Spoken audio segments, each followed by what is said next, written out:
শিল্পীদের আসলে শিল্পীদের মধ্যে যে বিভাজন, এই বিভাজনটা শিল্পীরা করে না, এটা আসে অন্য একটা জায়গা থেকে। যারা কালচারকে লালন করে না, কালচারকে ধারণ করে না, তাদের মধ্যে থেকে আসে।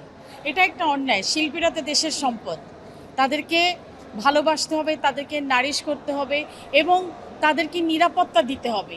একজন শিল্পীর ফ্রিডম অফ স্পিচ থাকতে হবে, সিঙ্গিং ফ্রিডম অফ সিঙ্গিং থাকতে হবে।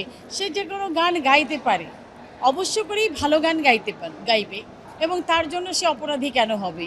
সে যে কাউকে এনে গান গাইতে পারে, ধরেন যে তার ভালো লাগার যে কোনো মানুষকে নিয়ে সে গান গাইবে, তার জন্য কি সে ব্ল্যাকলিস্টেড হয়ে যাবে? সেটা তো হতে পারে না।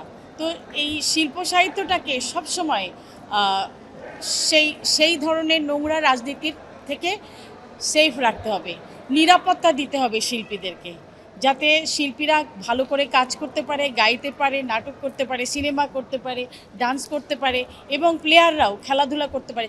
সর্বক্ষেত্রেই কিন্তু এটা জড়িয়ে আছে এবং সর্বক্ষেত্রেই এটা প্রযোজ্য। মনে করি যে শিল্পীদের নিরাপত্তাটা খুবই জরুরি।